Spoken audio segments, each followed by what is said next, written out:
Hey guys, thank you so much for coming and turning out to see those films. That last one, Tangled, was just really wonderful. I thought it's a shame the filmmaker for that can't be here with us. For those of you who weren't here from the start when I introduced our film, The Politically Incorrect Guide to the Constitution, I'm Jake Klein. I run the Dangerous Documentaries Project at the Capitol Research Center.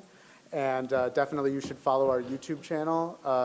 If you just search Capitol Research Center, we put out 3 animated videos every single month, so we're really heavy in animation. We've got a really talented group of people here who all come at animation from a bunch of different routes.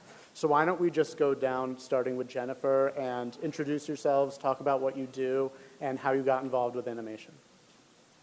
Sure.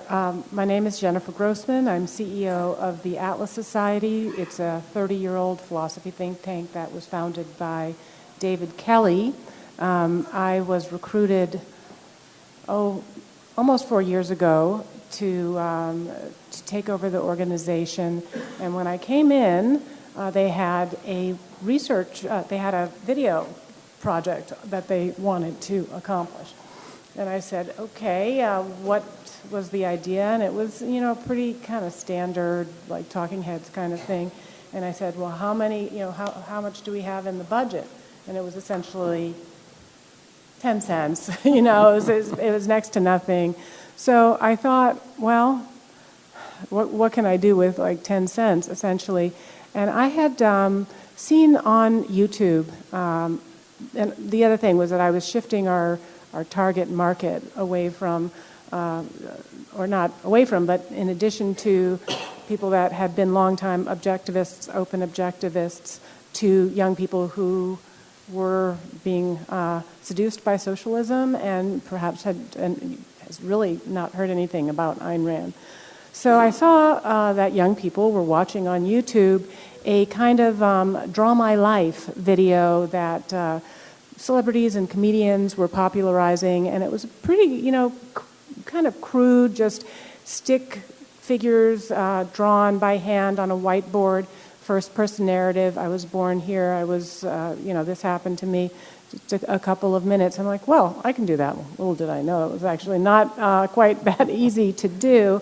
So I thought, well, I did sort of a scratch one on my own life. My name is Jennifer Grossman, and then I tried one on Ayn Rand. My name is Ayn Rand, and I did I wrote it, and I learned to speak with a Russian accent in order to narrate it, and I drew it, and so I think it got high marks on the authenticity, which is what that medium, I think, goes for. Why it's powerful is because it's, we get bombarded by advertisement, we get bombarded by a lot of different, very sophisticated kinds of marketing materials, and to see something looks like somebody actually made that. So that Draw My Life by Ayn Rand, for a very teeny little organization at the time, I think we had less than 30,000 Facebook followers, got over 1 million views, got 10,000 engagements, which means people commented, shared, and liked. So I thought, well, we're kind of on to something. And then followed that up with a Draw My Life of Dagny Taggart, Draw My Life of Hank Rearden.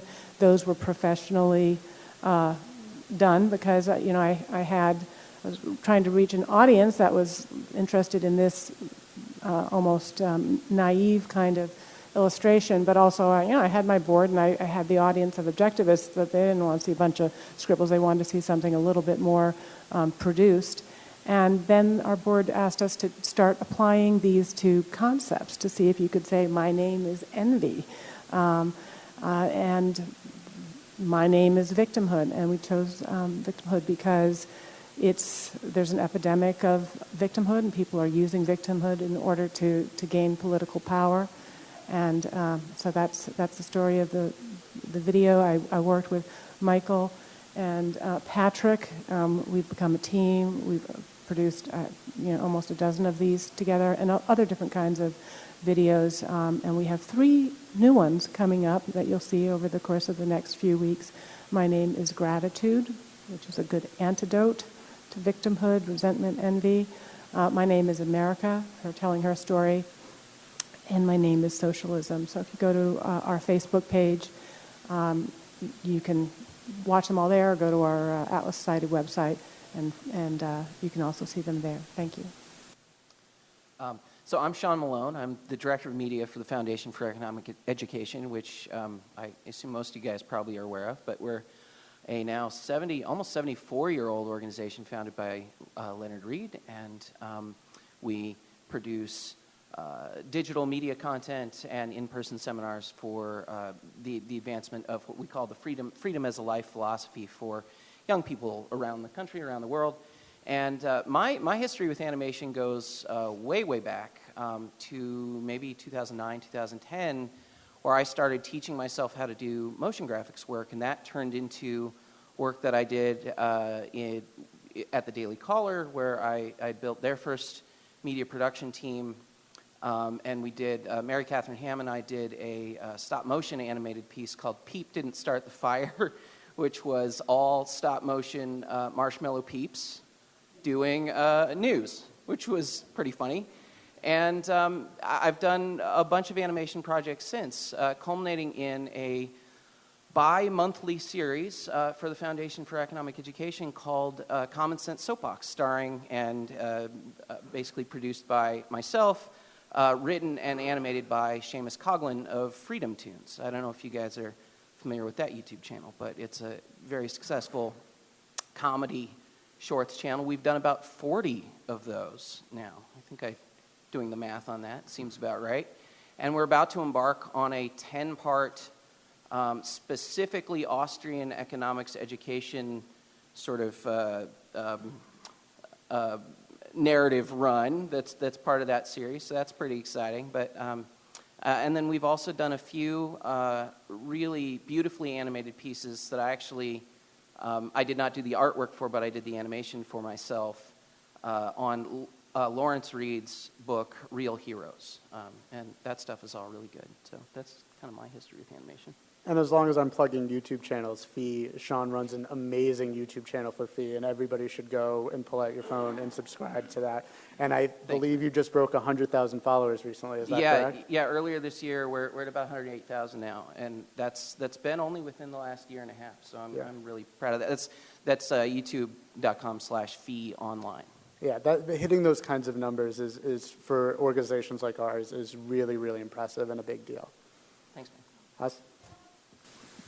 Michael Ozias. I'm the director of the Politically Incorrect Guide series, as well as the Draw My Life series. And my first films were animation. I had a Super 8 camera when I was a little kid, and I would just take my toys and make stop motion.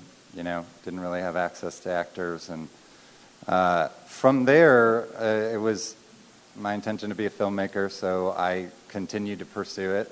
Basically, my whole life I've been doing it, and even though I've gotten more and more into documentary and live action, animation has always continued to be part of what I've been doing on some level, and it's been really fun to cultivate that, especially when it's been everything from traditional stop motion and kind of cellular drawn animation to like what we can do digitally now.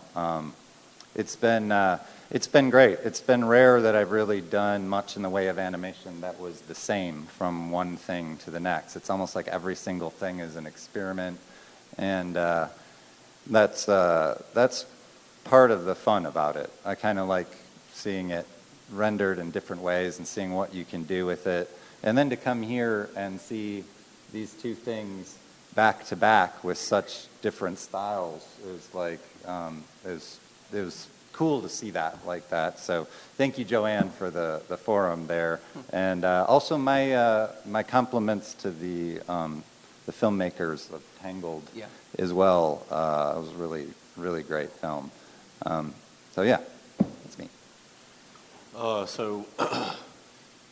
Partners with Oz and just at Firewater, worked on these projects. I'm a writer, producer, so terrible artist, not so good at the actual animation, but a fantastic singer.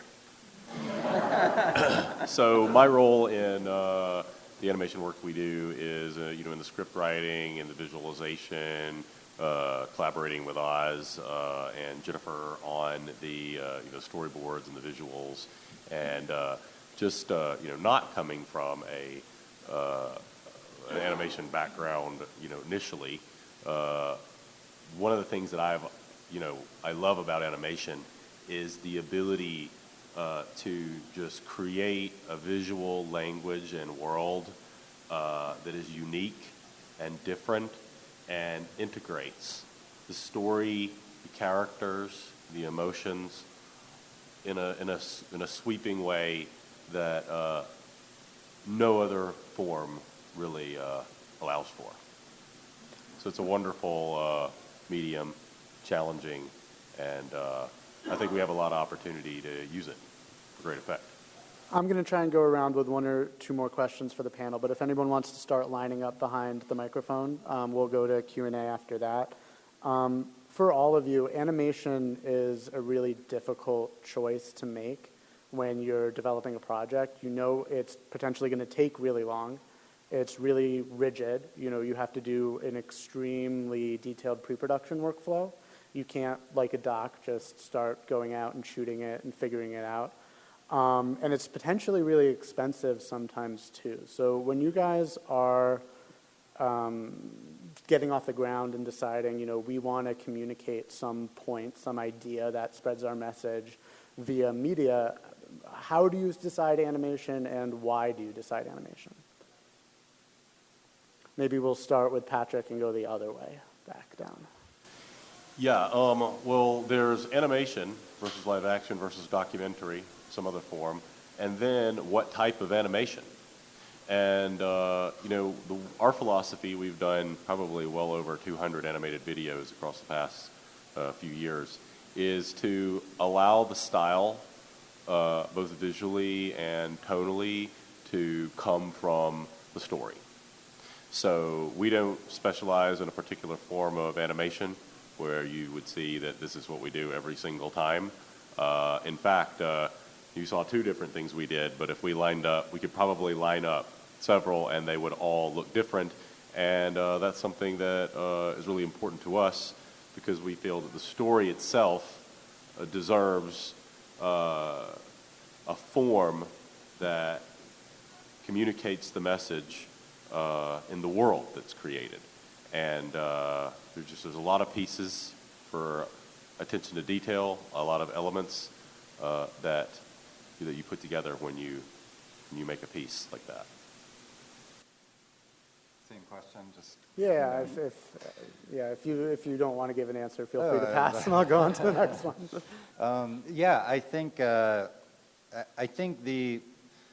I guess as a rule of thumb, I would say if your content would permit it and your budget and everything else would make sense to do whatever it is that you're doing in live action, I think that's probably the way to go. Then you get the human. And you don't want people watching something you've animated and asking themselves, why did they animate this? So I think if it's at all on the bubble, my instincts are if it ends up going animation, go further. Go all the way into animation land. So you're just doing what animation can do. But usually it's pretty clear from the outset that the content calls or asks for animation. The tricky part is really what the tone of that is, and getting that right, whether you're going for comedy or informing or what the balance of that is. I think that I think it's just once you get into a certain level of scope, like with the Draw My Life, you can just imagine what that would have cost to shoot that live action with a bunch of different countries and all that stuff. So. The whiteboard format is great for that. You can literally be anywhere, do anything, render anything you want. And then with Politically Incorrect Guide, it's like the content will give you the answer. I'm actually embarrassed to admit how long we were into the process before I looked at it and I was like, a political cartoon. It's like it seems so clear now, but you really just have to listen to the content and what it's telling you. I really agree with all of that. First of all, to Patrick's point, animation can be so different, and you really need to think about that a little bit. The Common Sense Soapbox series that we do is very cartoony and very kind of silly, But the Real Hero stuff that we've done is like very kind of fine art to some extent. They're like sort of digital paintings come to life.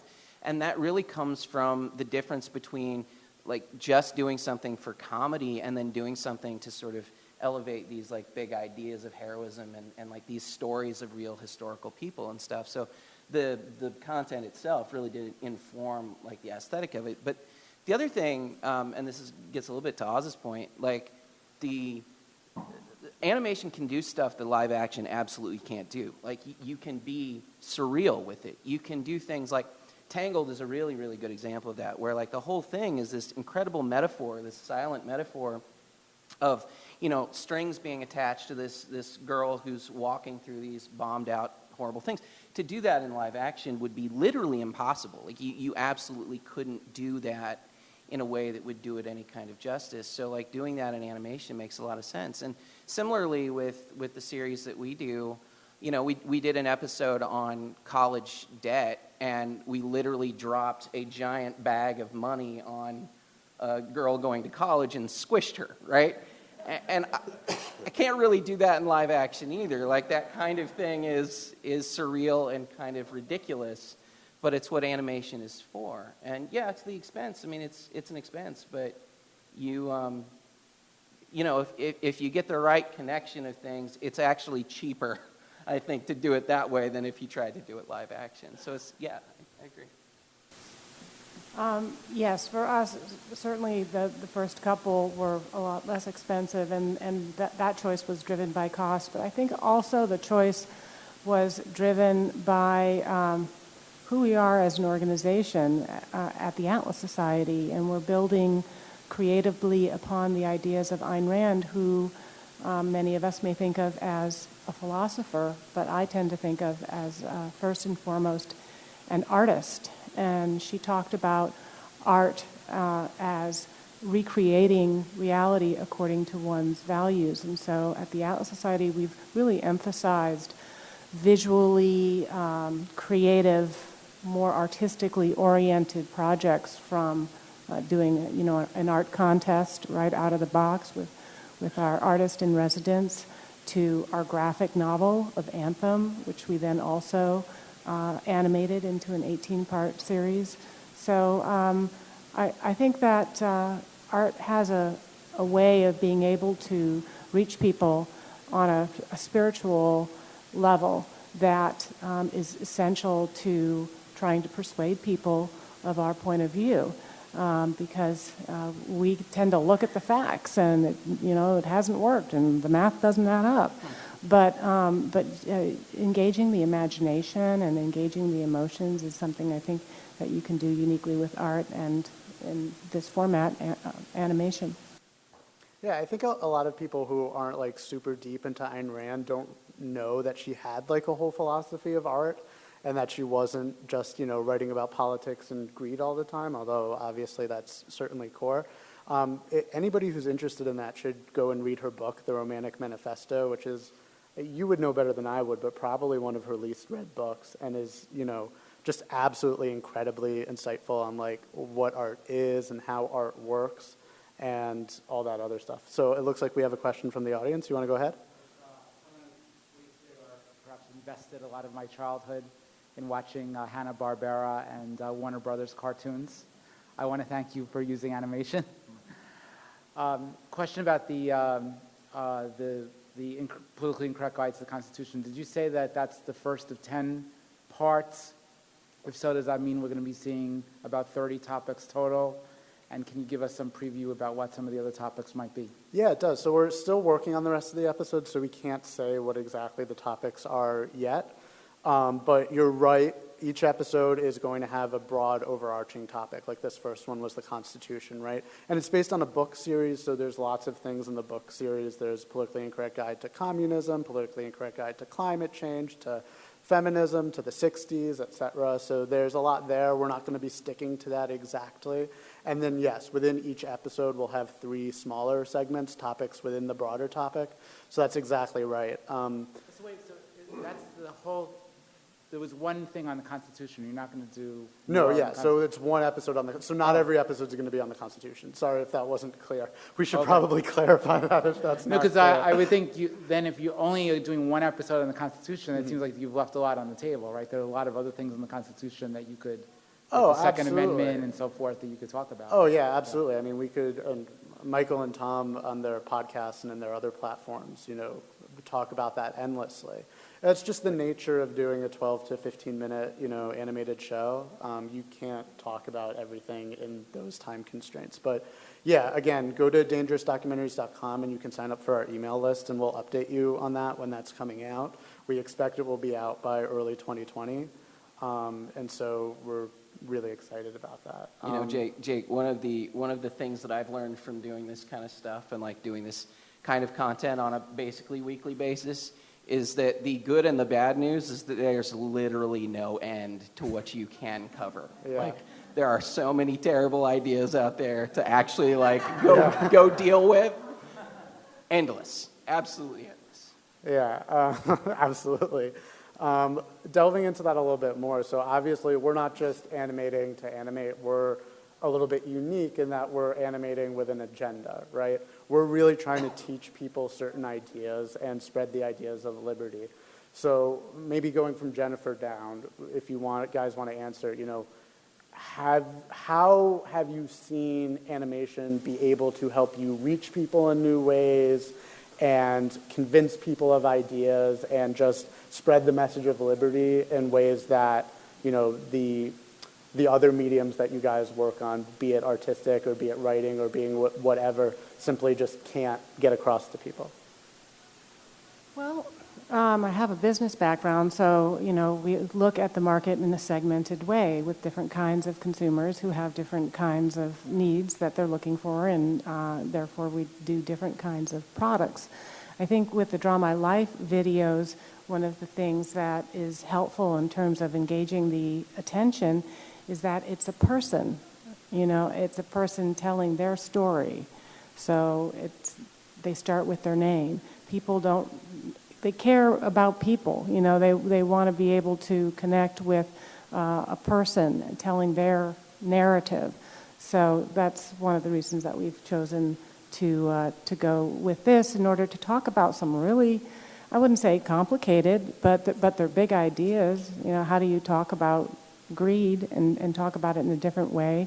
And you could do that by saying, well, writing about it, and this is the history, and these are the motives, and this is what happened at the end of the story. But putting it in a story allows you to make the different kinds of connections, I think, more compellingly. Earlier I talked about the ability to use animation to be surrealist or, do something that's really outside of physical reality. But one of the other really great things about animation, I think specifically, is that you can make something that is sort of archetypal in a way, so that your audience doesn't necessarily have to identify with the specifics of the situation, but because it's broad and because it's something that can be done in a way that's really metaphorical. I think Tangled, again, is a really good example of this, is that, it's very metaphorical, but it's also, not so concrete.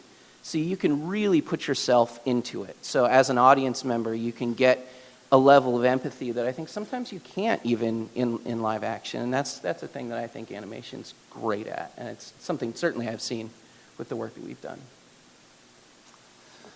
I think one of the ways it helps is just in terms of the vast amount of variety that it offers because of all the different ways you can do it and all of the different feelings that it can have. So, for example, we all have our own feelings about different types of animation and what that says to us. And so we couldn't all get together in isolation and create the perfect delivery mechanism, vehicle, and the perfect animation choice, because the success is ultimately going to be co-created with the viewer who's watching it and what they're bringing and their feelings about these things. It's just like to have somebody come up to the microphone and say, I grew up on Hanna-Barbera cartoons. Thank you for putting Scooby-Doo in there. It's like, I appreciate you, man. Thank you for that. Yeah, it's like, so I feel that way too. It's like that's the kind of opportunity that is offered. We can connect in that way. That's a lot of fun. So thanks for saying that. Yeah, so maybe just to put a button. We have two ways that animation can create wisdom or grow your moral imagination. One being, when it is like in Tangled, and you have this character who's not exactly human. In some ways, the stripped downness of the spirit is easier for you to personally identify with and put yourself in those shoes, and it sort of also strips away the complexity of the issues and just leaves us with this raw emotional sense that is a specific part of you that is connecting to the character and the journey. Then for what Sean was saying, from the standpoint of metaphor as a means of affecting humans' understanding, when we made the politically incorrect guide, the whole design of the show is we're going to really try to merge reason and metaphor. So we have Tom and Michael, and they are two boisterous guys who have been friends for a long time and have great energy with one another and argue. And they're also each very compelling and can explain issues and give you the history and lay out reasoning. But that's just not enough to be compelling, particularly to new audiences. And so one of the key aspects of the show, which Jake, Oz, and I really drove those guys to do, which is outside of their wheelhouse, but we appreciate them being willing to grow with us on that, is to, give us that more metaphoric example, like the favor, where you have something like the General Welfare Clause. Most people don't even know what it is. And so the ability to connect the favor to the General Welfare Clause is a key intellectual tool to help them get a new understanding of the Constitution that they never could have had before, and no means of explaining it using reason would have ever achieved. I'll just add one point to your question about animation and why it's a good vehicle for also trying to communicate and educate a ideological agenda, really, which is pretty, controversial, particularly in the entertainment field. When Patrick, Oz, and we worked on a couple of actual live-action comedic videos. They were on socially transmitted disease of envy, and they involved a cast of characters and a doctor and patients and all of that. And I think one of the challenges we had, and you guys can let me know if you see it differently, was once the actors, a lot of times that they would look at what the message it was that we were talking about, and that we were at the end of the day going to be giving them a big prophylactic, which was reading Atlas Shrugged. I mean, some of them were really, their heart really wasn't into it, because it just went against their values. And so having animation just gives us a little bit more control over the actors. That's actually not, I mean, that's absolutely true, and that's actually one of the reasons why I started getting into doing motion graphics and stuff like that to begin with, because when I was doing that, I was living in Hollywood, I was living in Los Angeles, working in the entertainment industry, and it was actually really hard to find. Like, the idea, if I wrote a sketch and then shopped it to my friends in LA, like, that would have just tanked hard, right? So I could do stuff that was like motion graphics driven and things like that, where I just narrate it myself and be like, this is what I care about. Nobody else cares, but here I am. So, yeah. I do exactly that same thing with our YouTube channel. So, okay, so I think we're about out of time. I just want to make sure we hit any other audience questions that you guys have the opportunity. Is there anybody else that wants to ask a question? It's okay if not. All right, so I think that's it. I really encourage everybody to stick around. Thank you. Yeah, we've got In 10 minutes, there's going to be another really great film. I know it's really great because I also produced it. It's called The Architects of Woke, Judith Butler's War on Science, and we're going to have a panel about feminism and genderism afterwards, which I'm sure will be controversial and contentious and fun. Yeah. Yeah. So I'll be back up in 10 minutes to introduce that. Thank you all. Thanks, everyone. Thank you, guys.